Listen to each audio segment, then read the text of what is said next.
제가 23살에 전도사 생활을 시작했습니다. 대학교 3학년 때요. 성도들은요, 교역자가 되면 뭔가 하늘에서 막 불이 떨어져 가지고 찌릿찌릿하고 이 뭔가 은혜가 나타나고 성령 충만하고 그냥 누르면 기도가 나오고 이 막 누르면 설교가 나오고 그렇게 생각하는 것 같아요. 전도사님 기도해 주십시오. 전도사님 설교해 주십시오. 너무너무 부담을 많이 주는 거죠. 내가 나를 잘 알잖아요. 제가 저를 잘 안다고요. 23살 능력이 형편없고 실력이 우습다고요. 뭘 기도하고 뭘 설교를 해요. 내 모양이 이 모양 이 꼴인데 그건 진짜 고통스러워서요, 교회 가기 싫은 거예요. 교회 가는 게 막 무서운 거예요. 월화수목 금토 월화수목 금토 월화수목 금토일 한 달에 한 번만 교회 가면 좋겠다, 그렇게 기도했다니까요. 뭘 하고 일주일에 한 번씩 돌아오는지 진짜 주일이 너무너무 고통스러웠습니다. 근데 내가 우리 선배, 잘 아는 선배한테 내 주일 미쳐버리겠다고, 내 집 종교 바꿀란다, 내가 차라리 저리 가볼란다, 이렇게 하니까요, 어깨를 두드리면서 교역자들은 성령 충만, 능력 충만 받으면 끝인기라. 다른 거 없다. 나무 뿌리 3개만 뽑아라. 나무 뿌리 3개 뽑는데 어떤 나무인지는 이야기 안 해주더라고요. 그래서 산에 올라갔지요. 올라가니까 큰 현수막에 40일 금식 기도 3회 능력의 종 드디어 오시다. 그래서 그분께 안수기도 받으면 방언 터지고 능력이 나타나고 기적이 일어난대요. 그래서 어떻게든지 또 열심히 있으니까 제일 앞에 앉아가지고 막 찬양하고 막 할렐루야 기도 크게 했다고요. 설교가 시작되는데 그때부터 감당이 안 되는 거예요. 설교를 들을 수가 없는 거예요. 일단 목소리가 일단 힘들어요. 할렐루야, 이 막걸리 뒤집어진 소리 하는데 할렐루야, 이 기도를 많이 하면 그렇게 된대요. 따라 하래요. 또 어떤 분은 할렐루야. 설교가 2시간을 하는데요, 끝날 때까지 성경 이야기, 하나님 말씀과 하나님의 은혜, 하나님의 그 능력에 대한 이야기는 하나도 없고 자기 자랑 이야기, 자기가 얼마나 집회를 많이 인도를 했는지, 또 잘 되는 방법, 성공하는 방법, 뭐 이런 걸 이야기하는 거죠. 거기까지는 좋은데요, 30분 동안 제가 차마 견딜 수 없는 그 부끄러운 이야기를 하시는데요, 진짜 일어나서 그냥 나가고 싶습니다. 어떻게 그 목사가 자기 입으로 그런 이야기 합니까? 이렇게 얘기하는 거죠. 주의 종을 잘 섬기는 자가 사업이 잘 됩니다. 주의 종을 잘 섬겨야 자녀가 잘 됩니다. 주의 종을 잘 섬겨야 물질에 복받고 건강에 복받아. 록펠러를 봐라. 주의 종을 잘 섬기니까 100배의 서출을 주셨어. 그 주의 종을 잘 섬겨야 모든 일이 형통하다는 거죠. 혹시 여러분 이것 믿으시지 마십시오. 주의 종을 잘 섬겨야 복 받는 게 아니고요, 여러분 가족들을 잘 섬겨야 복을 받는 거예요. 여러분 자녀가 웃을 수 있고 여러분 아내가 웃어야 그게 복의 통로가 된다니까요. 절대로 소고기 막 돼지고기 막 좋은 거 목사한테 가져오지 마십시오. 아내에게 먼저 먹이시고 자녀에게 먹이시고, 혹시 남는 게 있다면 가져오십시오. 혹시 냉장고에 일주일 지났는데 먹을 사람이 없다, 그러면 가지고 오셔도 제가 기꺼이 먹어드리겠습니다만 먼저 가져오지 마십시오. 아시겠지요? 예, 가족에게 잘하셔야 됩니다. 옆에 있는 형제들에게 잘하셔야 돼요. 근데 진짜 이상한 건요, 많은 여성들이 앉아 있었거든요. 그때 한 200명 앉아 있었는데 남자는 한 5명, 6명 밖에 없었는데요, 여성들이 그때도 제가 그때부터 여성 성도들이 이해가 잘 안 됩니다. 왜냐하면 그 목사님이 부흥사인데 여성을 경멸하는 말 있잖아요. 아주 안 좋은 막 한 글자 그걸 막 쓰더라고. 막 격한 욕을 하는데, 욕을 하면서 설교를 하는데 더 이상한 건 여성들이 막 욕의 은혜를 받는 거예요. 욕의 은혜를 받고 아멘 아멘 크게 웃고 막 크게 막 감동을 하길래 기도 시작하자마자 그냥 나와버렸습니다. 그때부터 제가 이게 성령 충만하다는 게 뭘까? 영성이 뭘까? 어떤 사람이 영성이 충만하고 어떤 사람이 어떻게 해야 성령 충만하고 성령 충만한 것으로 사역한다는 게 뭘까? 그때부터 굉장히 큰 고민을 했습니다. 여러분, 기도를 하루에 10시간 하는 사람이 성령 충만한 사람일까요? 방언과 통변과 신유와 예언과 각종 은사들이 많이 나타나는 그 사람이 성령 충만한 사람입니까? 여러분, 성령 충만, 영성의 핵심은요, 잘 기억하십시오. 성령 충만은 하나님의 성품과 하나님의 영이 내 속에 충만한 것입니다. 그러니까 핵심은 하나님의 성품이라고요. 하나님의 성품이 풍성한 그 사람이 성령 충만한 거지요. 그 사람의 걸음걸이에도, 그 사람의 말에도, 그 사람의 미소에도 하나님의 성품이 묻어나는 사람, 그 사람이 은혜 충만, 성령 충만한 사람입니다. 성령 충만하다면서 어디 집회 가니까 욕을 많이 하고 막 거칠게 말하는 사람은 절대로 확실합니다. 성령 충만한 사람이 아닙니다. 그 인격이 아주 뭐가 있는 아주 불량한 사람입니다. 그러니까 이게 이야기 한마디 해도 하나님의 은혜가 드러나고 하나님의 그 따뜻한 성품이 드러나서 진짜 당신을 보니까 하나님을 뵙는 것 같습니다. 내가 당신을 만나고 이야기하니까 하나님을 만나서 이야기한 것 같습니다. 이런 고백을 들을 수 있어야 그 사람이 성령 충만한 사람이라니까요. 여러분, 오늘 말씀은요 진짜 심심해요. 이 사람 인생은 완전 심심합니다. 이름은 이삭이지요. 그 아들 야곱, 손주 요셉의 인생은 파란만장하잖아요. 눈물 없이 들을 수 없는 이야기, 드라마 같은 이야기입니다. 그런데 이 이삭은요 진짜 그 이름처럼 추수한 뒤에 땅에 떨어진 이삭 같은 사람입니다. 여러분, 이삭 같은 이삭, 아무튼 이름을 잘 지어야 됩니다. 저도 이름을 상조인데요, 부목사 시절에 제가 장례 전문 교역자입니다. 장례만 이제 한 300번쯤 치렀습니다.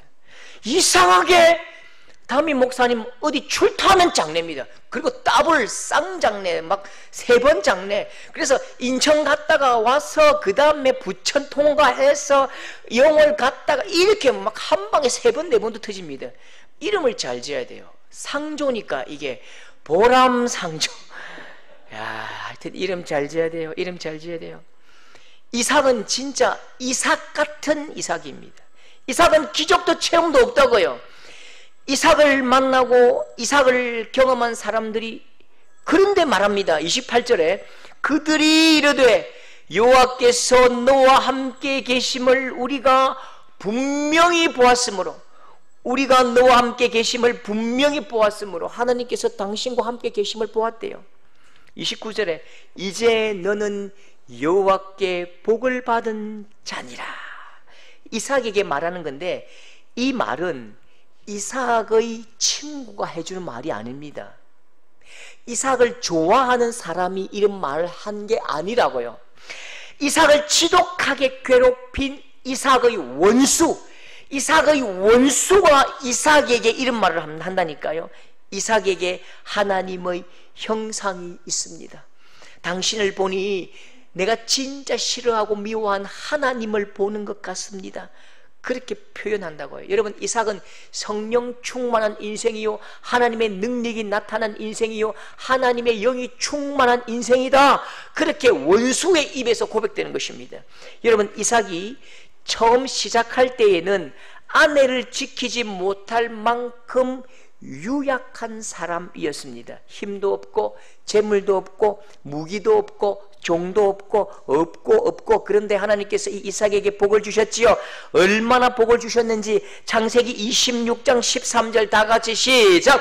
그 사람이 창대하고 왕성하여 마침내 거부가 되어 양과 소가 때를 이루고 종이 힘이 많으므로.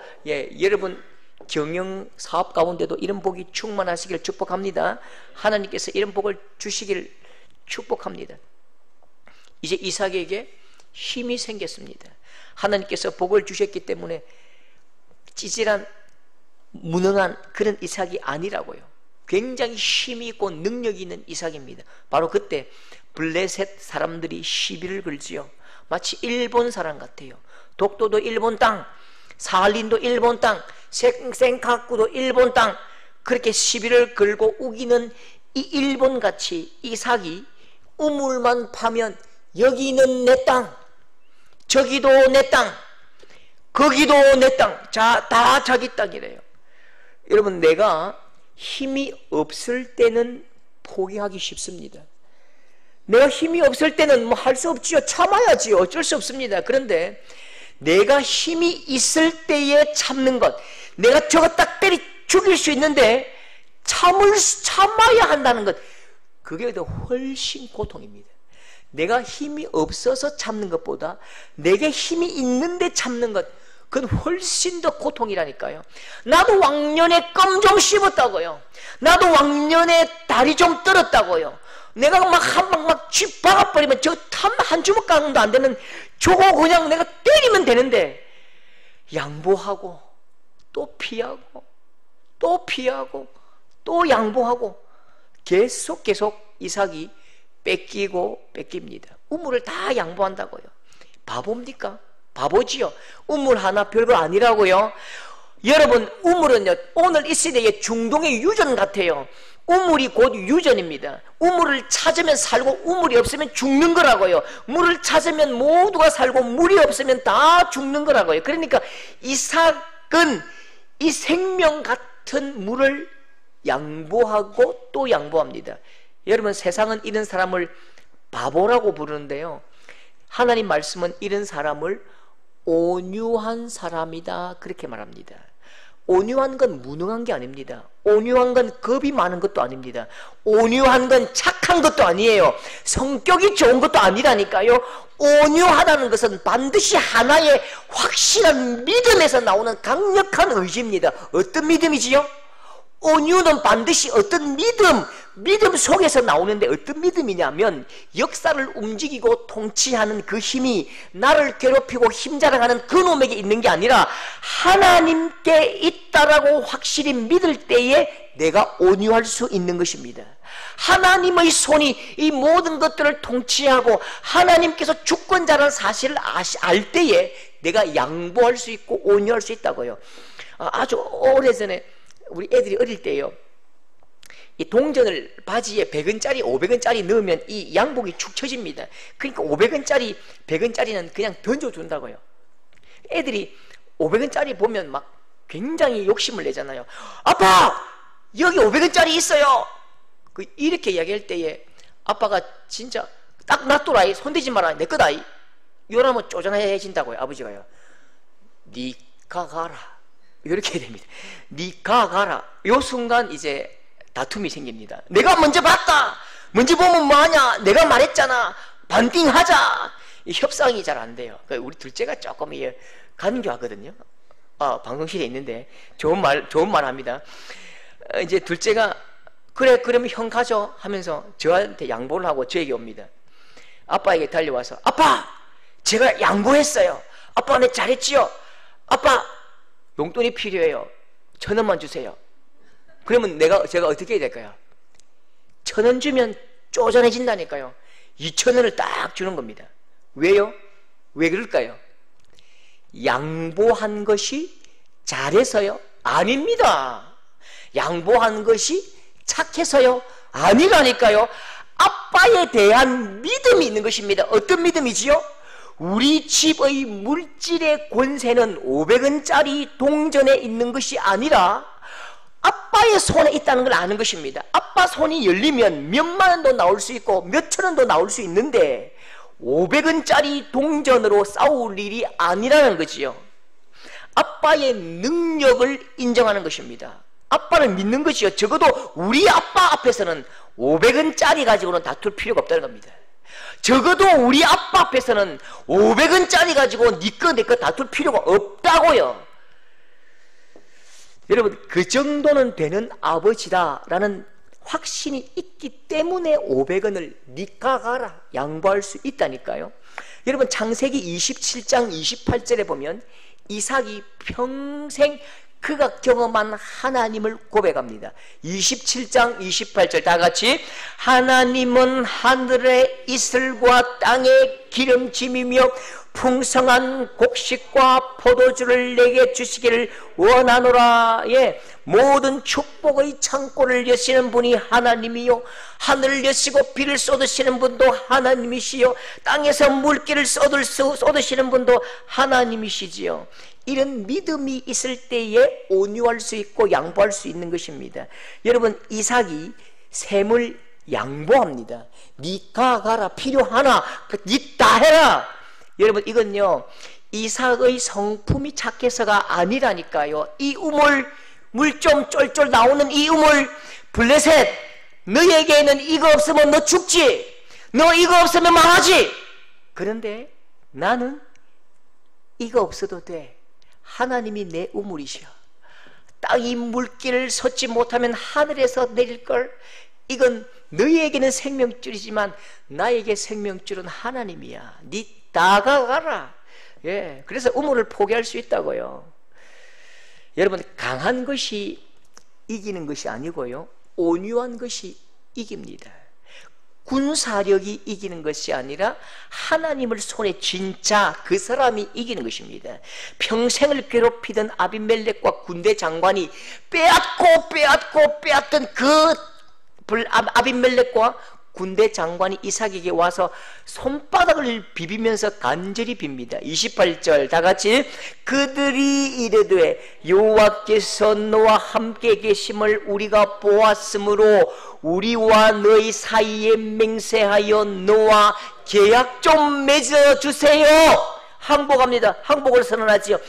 분명히 이삭이 도망쳤잖아요. 눈으로 보기에 분명히 이삭이 밀렸잖아요. 군사력도 안 되잖아요. 이삭이 후퇴했잖아요. 이삭을 공격하고 이삭의 샘을 빼앗으면서도 그 적들은 똑똑히 보고 있는 것입니다. 저 이삭이 지금 도망을 가는데 도망가는 그 머리 위에 있는 그 능력이 무엇이냐? 분명히 저 이삭이 도망가는데 그와 함께한 저 천군만마가 누구냐? 우물은 아무것도 아니라고요. 하나님과 함께 하시는 그 능력을 경험한다고요. 도망치는 이삭이 두려워하는 것이 아니라 공격하는 자가 두려운 것입니다. 공격하는 이 블레셋이 두렵고 후퇴하는 이삭은 평안합니다. 너무나 이상한 역설이 이 현장이지요. 여러분 혹시 톨스토이 아십니까? 톨스토이, 우리나라 사람 아닙니다. 다른 나라 사람인데요. 톨스토이의 글은 성경의 정신을 세상의 글로 표현한 책입니다. 꼭 기회가 되시면 톨스토이의 책을 반드시 읽어보십시오. 저는 성경 다음으로 이 책을 귀하게 여기는데요. 그 중에 바보 2반이라는 글이 있습니다. 바보 2반. 꼭 읽어보세요. 혹시 어디서 사는데요? 모르시면 저한테 오세요. 아니면 청년들한테 사달라고 7,500원인데 만원 주고 한 개 사오라고 하세요. 굉장히 재밌습니다. 누구나 읽을 수 있어요. 바보 2반. 바보 2반이 이름입니다. 왕이 되었습니다. 바보입니다. 바보. 왕도 바보인데요. 장관도 바보예요. 국방부 장관도 바보, 법무부 장관도 바보, 총리도 바보, 백성들도 전부 바보입니다. 바보들이기 때문에 욕심이 없습니다. 바보기 때문에 싸울 줄도 모릅니다. 남의 것 빼앗을 줄도 모릅니다. 그저 내가 먹다가 저 친구 배고파서 한 입 줄래 하면 한 입 주는 거지요. 먹고 돕고 삽니다. 어느 날 정말 똑똑하고 잘난 왕이 다스리는 나라에서 정말 똑똑하고 잘난 장군이 쳐들어옵니다. 정말 똑똑하고 잘난 군사들이 공격해 옵니다. 이 바보 2반의 백성들은 바보니까 전쟁할 줄 모릅니다. 다 빼앗깁니다. 매맞고 끌려갑니다. 악한 이 군대가 와서 소와 양을 죽이면 울면서 그렇게 말해요. 그냥 가져가세요. 왜 죽여요? 왜 죽여요? 그렇게 끌고 가고 끌려가고 매맞고 불에 다 타버려도 바보니까 울기만 합니다. 펑펑 울어요. 그런데 희한한 일이 벌어집니다. 칼을 차고 똑똑한 머리로 똑똑한 눈을 부라리면서 불태우고 죽이던 그 똑똑한 군사들이 하나 둘 칼을 놓기 시작합니다. 왕이 말해요. 칼을 들어라! 칼을 들어라! 죽여라! 왕이시여, 싸울 상대가 있어야 싸우지요. 누구랑 싸우란 말입니까? 매일 울기만 우는 저 바보들과 싸우고 싶지 않아요. 싸울 상대가 있어야 싸우지요. 그러면서 양심의 큰 가책이 막 밀려옵니다. 그러면서 막 도끼, 눈을 부라리면서 칼질해대던 그 눈에 도끼가 씻긴다고요. 그 무서운 병사들이요, 나중에는 그 바보들 앞에 눈물을 흘리면서 사과합니다. 얼싸안고 같이 펑펑 웁니다. 그리고 그들도 바보가 되었습니다. 전부 바보가 되었어요.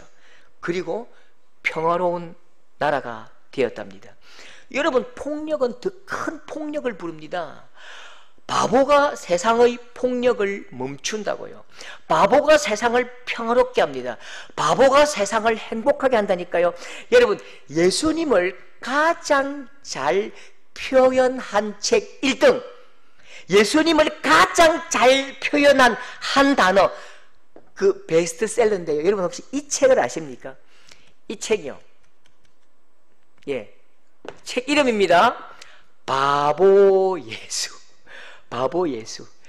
예, 세상에서 제일 큰 바보는 예수님입니다. 우리는 누굴 믿고 누굴 따르지요? 하늘 보좌를 버리시고 말 구유의 낮고 천한 모습으로 이 땅에 오신 세상에서 제일 큰 바보 예수님을 우리는 믿는다고요. 우리는 자기를 창조한 피조물에게 뺨을 맞으시고 침뱉음을 당하시고 자기가 창조한 그 피조물에게 조롱당하시고 십자가에 달려 돌아가시는 큰 바보 예수 그리스도를 믿으면서 우리도 그분처럼 되기를 소망하는 제자들이지요. 우리는 누구라고요? 김상조 목사는 바보 목사입니다. 왜요? 큰 바보를 따르는 작은 바보 목사지요. 여러분, 그 바보 예수님이 저와 여러분을 구원하셨습니다. 예수님이 바보가 아니었다면 절대로 저와 여러분은 구원받을 수가 없지요. 어떤 왕이, 여러분, 십자가에 달려 죽는 왕이 어디 있습니까? 군사를 이끌고 진멸하고 이겨야지요. 그런데 그 큰 바보 예수님은 그 인생의 모든 죄악을 해결하기 위해서 이 땅에 오셔서 하나님과 맡긴 담을 허실 때에 자기의 피와 살로 다 허무셨고 우리를 구원하셨고 생명을 주셨지요. 예수님은 큰 바보, 우리는 작은 바보. 여러분, 그렇게 말합니다. 교회가 더 세련되어야 한대요. 교회가 더 힘을 가져야 한대요. 교회가 더 똑똑해져야 한다고 말합니다. 그렇지 않습니다. 교회가 너무 똑똑하고 교회가 너무 대단하니까 이 땅의 모든 백성들이 우리를 떠나버렸다고요. 교회가 너무 똑똑해지고 교회가 너무 대단해지니까 사람들이 다 교회를 떠나버린다고요. 너무 똑똑해서 여러분 말이 많은 사람 여러분 좋아하십니까? 너무 똑똑해서 말을 막 쏟아내는 그 사람 여러분 옆에 있고 싶습니까? 너무 똑똑해서요, 말이 많은 사람은 곁에 있는 게 불편하다고요. 교회는 예수님 닮은 바보들이 많아야 됩니다. 교회는 온유한 사람들이 차고 넘쳐야 된다고요. 팍팍한 세상 모든 사람들이 똑똑함을 자랑할 때에 반질반질한 세상에서 교회는 사람의 향기가 나고 예수님 닮은 그 사람들이 많아져야 사람들이 몰려오는 것이요. 30절 이 바보 이삭이 또 보십시오. 이삭이 그들을 위하여 잔치를 베풀매 그들이 먹고 마시고 그들이 평안히 갔더라. 이삭이 원수를 먹입니다. 또 바보짓 하네요. 이삭이 원수를 위해서 기도합니다. 나를 미워하는 이 사람들 또 먹이고 또 입히고 또 기도해 주고 또 축복해 줍니다. 이웃의 평안을 보장할 수 있는 은혜의 사람, 이런 사람이 성령 충만한 사람입니다. 함께 살 수 있는 사람, 예수 안 믿는 사람과도 함께 살아갈 수 있는 사람, 함께 좀 살아가면서 이런저런 이야기를 나누어도 하나도 불편하지 않은 사람, 그 사람이 영성의 사람이고 성령 충만한 사람입니다. 여러분, 피바람 부는 세상에서 보리필이 부는 성도들이 될 수 있기를 축복합니다. 계산기 두드리는 세상에서 밥 잘 사주는 여러분 될 수 있기를 축복합니다. 밥값 안 내려고 밥 다 먹고 난 뒤에 어느 놈은 화장실 가고 어느 놈은 신발 끈낼 맬 때에 그냥 앞으로 뛰어가서 삼성카드, 신한카드 먼저 내밀 수 있는 복이 여러분에게 있기를 축복합니다. 예.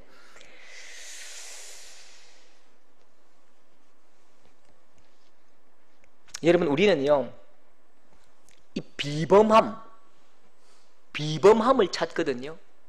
비범한 사람, 남다른 사람, 이 비범한 걸 영성이라고 생각하는 경향이 있는 것 같아요. 여러분, 그렇지 않습니다. 비범한 사람을 두 글자로 뭐라고 부를까요? 굉장히 특별한 사람, 비범한 사람을 두 글자로 하면 영웅이죠. 영웅. 비범은 영웅이고 평범은 영성입니다. 교회는 비범한 사람들, 영웅을 찾는 것이 아니라 평범한 영성 있는 사람이 중요하지요. 여러분, 예수 믿고 천지 개벽할 만큼 변화되는 사람이 간혹 있기는 있습니다. 예수 믿고 암이 낫기도 하고, 예수 믿고 악한 습관에서 벗어나서 놀라운 은혜가 일어나고 나음을 얻고 굉장히 큰 능력들이 나타날 때가 있기는 있습니다. 예수 잘 믿고 내 병 고쳐지고 물질에 축복받는 사람이 있기는 있습니다. 그런데 사실 대부분은 그렇지 않습니다. 예수 잘 믿어도 어제의 해가 오늘의 해와 다르지 않고, 신앙생활 아무리 열심히 해도 어제 했던 그 일을 오늘도 하는 것입니다. 신앙생활 아무리 해도 어제 했던 그 고통 오늘 또 있는 것이지요. 여러분, 신앙생활이라는 것이 천국의 삶을 사는 것이 아니고요, 내게 주어진 평범한 삶을 잘 살아가는 것이 신앙생활입니다. 이삭은요, 믿음의 계보에서 유일한 독자요 장자지요. 출생이 비범합니다. 믿음의 조상 아브라함의 아들이요, 모리아 산에서 기꺼이 목숨을 내어놓았던 사람입니다. 그런데 참 희한합니다.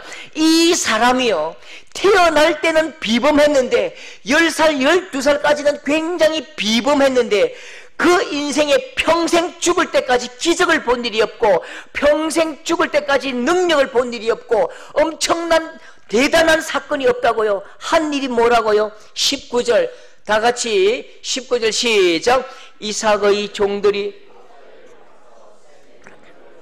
21절 또 다른 우물을 팠더니 22절 이삭이 거기서 옮겨도요 다른 우물을 팠더니 25절 거기서도 우물을 팠더라. 우물을 파는 일은 특별한 일이 아닙니다. 성령 충만한 일도 아닙니다. 목축을 하는 사람에게 우물을 파는 일은 일상적인 일이지요. 하나님은 믿음의 장자 이삭에게 천국에서 살도록 하지 않으셨고요, 누구보다 더 우물을 잘 파고 누구보다 양을 잘 치는 일상의 사람으로 두셨다고요. 여러분, 이상하지 않습니까? 하나님을 잘 믿는다면서요. 하나님을 엄청나게 잘 믿는 믿음의 조상 장자라면서요. 그런데 왜 하나님의 사람이 삽을 들고 우물을 파지요? 모세가 반석을 두드려 샘을 터뜨렸던 것처럼 대충 그냥 막대기 하나 들고 물 필요하면 그까이 거 대충 그냥 다 막대기 하나 툭툭 치면 물이 쏟아져야지요. 기적이 있어야 신앙생활 하는 재미도 있고 하나님 믿을 맛도 나잖아요. 그런데 하나님은 가는 곳곳마다 우물을 파게 하셨습니다. 우물을 파면 뺏기고 파면 뺏기니까 안 팔 수가 없잖아요. 파다 보니까 이삭은 누구보다 우물을 잘 팝니다. 경험이 쌓이니까 어디를 파면 우물이 나오는지, 어디를 파면 잘 나오는지 이제 정확하게 아는 거지요. 여러분, 혹시 생활의 달인 아시지요?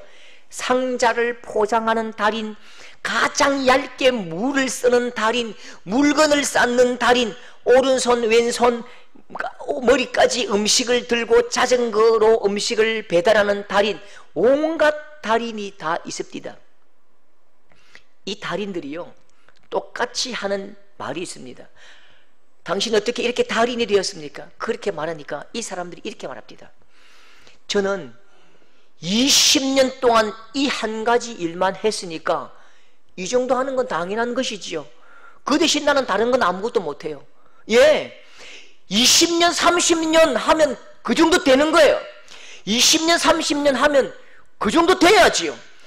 이삭도 20년 30년 우물 팠으면 그 정도 돼야지요. 여러분, 왜 이삭이 우물을 파야 됩니까? 왜 믿음의 장자인데도 하나님을 잘 믿는 이 이삭인데 우물을 파야 됩니까? 왜 팝니까? 직업이 목축이니까 우물을 파야지요. 우물을 파야 됩니다. 우물을 파는 것, 그게 이삭의 직업이라고요. 내 직업이 그거라고요. 내가 목축을 하니까 우물을 파야 되고 내 직업이 그거라니까요. 여러분 보십시오. 이삭의 적들이 말을 합니다. 28절에 여호와께서 너와 함께 하심을 우리가 분명히 보았대요. 여호와께서 너와 함께 하심을 우리가 분명히 보았대요. 아비멜렉이 이삭의 어떤 모습을 통해서 하나님을 보았죠? 이삭이 기도할 때에 하늘에서 불이 떨어졌습니까? 이삭이 기도할 때에 하늘에서 큰 물이 떨어졌습니까? 이삭이 예배할 때에 큰 홍수가 났습니까? 아니지요. 우리는 죽도록 우물을 파는데 이삭은 반석에서 물을 내어서 그래서 하나님을 본 것입니까? 그렇지 않다니까요. 아비멜렉이 본 것은 이삭이 우물 파는 모습입니다. 삽질하는 모습을 봤다니까요. 꽃갱이질하는 모습을 봤다니까요. 평범한 하루에 밥 먹고 우물 파고 밥 먹고 우물 파고 밥 먹고 또 우물 파고 그렇게 일상에서 하나님을 본 것이지요. 누구보다 열심히 삽질하는 이삭을 보면서 하나님을 본다고요. 누구보다 열심히 우물 파고 하나님 잘 믿는 그 사람 보면서 하나님께서 저와 함께 하시는구나. 그 일상을 살아내는 삶을 통해서 이삭의 하나님을 똑똑히 목격했다고요. 여러분 한 번씩 이런 말씀을 하시는 분이 있습니다. 야, 목사님 좋겠습니다. 왜요? 목사님은 매일매일 하나님 일 하시니까 참 좋겠습니다. 우리도 더 기도하고 더 예배 잘 드려야 되는데 묵고 사는 게 힘들어가지고요. 잘 못해서 죄송합니다. 성직이라 말하는데요, 성직이란 말은요, 하나님을 기쁘시게 하고 하나님께 영광을 돌리는 직업, 거룩한 직장이 성직입니다. 목사가 성직이 아닙니다. 목사의 직분으로 하나님을 기쁘시게 하면 성직, 목사의 직분을 가지고 욕망을 채우고 내 배를 채우면 그건 악직이지요. 사업을 하고 직장생활하고 전업주부로 가정을 일구고 자녀를 돌보고 그 삶을 통해서 하나님의 은혜가 드러나고 하나님의 영광이 드러나면 그건 성직이지요. 성도의 직장이 성직인 것입니다. 성도들의 사업터가 성직인 것입니다. 여러분, 우리가 믿음의 선배 중에 가장 훌륭한 믿음의 선배를 청교도라고 말합니다. 청교도에게 이런 질문을 했습니다. 당신들은 어떻게 그렇게 대단한 영성을 가지게 되었습니까? 그렇게 말하니까요, 청교도들이 이렇게 말합니다. 하나님이 내 삶의 유일한 청중이셨기 때문입니다. 무슨 말입니까? 먹든지 마시든지 무엇을 하든지 하나님 앞에서 했대요. 내가 삽질을 하고 내가 물건을 팔고 장사를 하고 내가 물건을 만들 때에도 하나님 앞에서 만들었대요. 우리에게 가르쳐 주신 그 놀라운 이름 고람대오, 하나님 앞에서 했대요. 그러니까 영성 있는 사람이 되더랍니다. 일상의 삶을 함부로 살아갈 수 없지요. 죽지 못해 살아가는 게 아니라니까요. 여러분, 내게 맡기신 그분이 우리에게 맡기신 그 일은 성직으로 맡기셨다고요. 청중은 하나님이십니다. 여러분, 말씀을 보십시오. 우리의 삶에 다가오는 많은 일들을 상대하면서 하나님은 우리에게 이렇게 살아라고 말씀하십니다. 어떻게요? 성도들에게 아주 중요한 삶의 원리를 하나 딱 내비십니다. 골로새서 3장 23절 말씀 다 같이 시작. 무슨 일을 하든지 마음을 다하여 죽게 하듯 하고 사람에게 하듯 하지 말라. 무슨 일을 하든지 밥을 할 때도 이 밥은 예수님이 드시는 밥이지, 물건을 팔 때도 예수님이 드시는 음식이지, 내가 뭔 일을 할 때도 예수님께 드리는 거지, 그렇게 하랍니다. 그때 여러분 하나님의 형상이 드러나고 하나님의 은혜가 나타나고 우리의 삶의 모든 것이 하나님으로 해석되는 하나님의 나라가 되어가는 것입니다. 여러분, 저는 목사인데요, 이 목사가 참 항상 성경 말씀을 가지고 내 삶을 지탱하고 성경 말씀을 가지고 저를 다그쳐 가야 되는데, 한 번씩 성경 말고 저를 탁 붙들고 저를 좀 달리게 하는 그런 중요한 글이 하나 있습니다. 저도 게으를 때가 있거든요. 무기력해질 때가 있고 하기 싫을 때가 있고 좀 나태할 때가 있어요. 그때마다 저는 이 글을 꼭 읽습니다. 이 글을 읽을 뿐만 아니라 많은 후배들에게도 제가 전달을 해줍니다. 성경을 전하지 않고 제가 이 글을 딱 전달합니다. 제가 한번 읽어볼게요. 중용 23장에 있는데요, 작은 일도 무시하지 않고 최선을 다해야 한다. 작은 일에도 최선을 다하면 그 일이 정성스럽게 된다. 정성스럽게 되면 겉으로 배어나오고 겉으로 드러나면 이내 밝아지고, 밝아지면 남을 감동시키고, 감동시키면 변하게 되고, 변하면 생육하게 된다. 그러니 같이 읽어볼까요? 시작. 그러니 오직 세상에서 지극히 정성을 다하는 사람만이 나와 세상을 변하게 할 수 있는 것이다. 예, 우리 가지고 있는 모든 일상의 삶에서 정성을 다하는 사람, 우리의 삶도 가꾸고 닦고 정성을 다하는 그 삶에 꽃이 피고 그 직장에 꽃이 피고 열매를 맺는 것입니다. 여러분, 이런 이야기가 있습니다. 영성이 대단하다고 소문이 난 수도원에 왕이 방문을 했습니다. 유럽의 어떤 수도원인데 왕이 수도원장에게 부탁을 합니다. 원장님, 이 수도원이 소문이 났습니다. 성령 충만하고 깊은 영성이 있는 분이 많다고 들었습니다. 그 중에 가장 하나님의 영성이 충만하고 성령 충만한 한 분을 제가 왕궁으로 모셔가고 싶습니다. 한번 소개해 주시지요 라고 부탁을 했습니다. 근데 원장은요, 기도실이나 도서관으로 인도할 줄 알았는데 마당으로 왕을 이끌어 갔습니다. 마당에 제일 성령 충만한 분들이 계십니다. 그렇게 말하는 거지요. 마당으로 나가보니까 수도사들이 열심히 빗자루를 들고 마당을 쓸고 있는 것입니다. 그리고 원장님이 왕에게 말합니다. 왕이시여, 보이십니까? 뭐요? 뭐가 보입니까? 저분들은 지금 빗자루로 마당을 쓸고 있잖아요. 어느 누구도 기도하거나 하나님 말씀을 보는 사람이 없는데 저 사람들이 왜 성령 충만하단 말입니까? 왕이시여, 성령 충만은 저 사람들의 빗자루 끝에 있습니다. 영성은 저들의 빗자루 끝에 있습니다. 저 중에 빗자루질을 가장 잘하시는 분을 모시고 가시면 틀림없습니다. 그렇게 말했대요. 마당을 쓰는 작은 일을 통해서 그것을 하나님 앞에서 할 수 있는 사람은 말씀과 기도 역시 하나님 앞에서 할 수 있는 것입니다. 기도는 하나님 앞에서 하고 마당 쓰는 것은 그냥 대충 하는 사람은 그 사람은 성령 충만한 사람이 아니지요. 하나님의 영성은 모든 일이 하나님 앞에서 이루어지는 것입니다. 우리의 청정은 오직 하나님뿐이지요. 거룩한 영성은 큰 기적을 체험하는 것이 아니라 평범한 나의 하나의 일상에서 드러나는 것입니다. 평범한 일상을 하나님 앞에 들이듯이 하는 사람, 그 사람이 진짜 영성 있는 사람입니다. 여러분에게 주어진 일이 작은 일입니까? 마태복음 25장 23절 보십시오.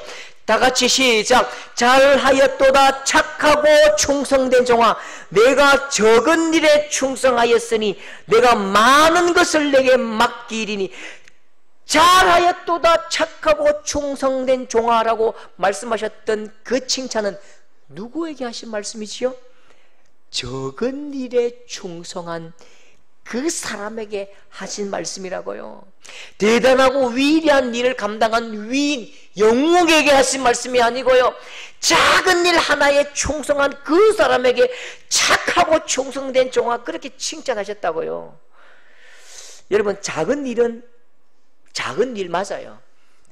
작은 일은 작은 일뿐입니다.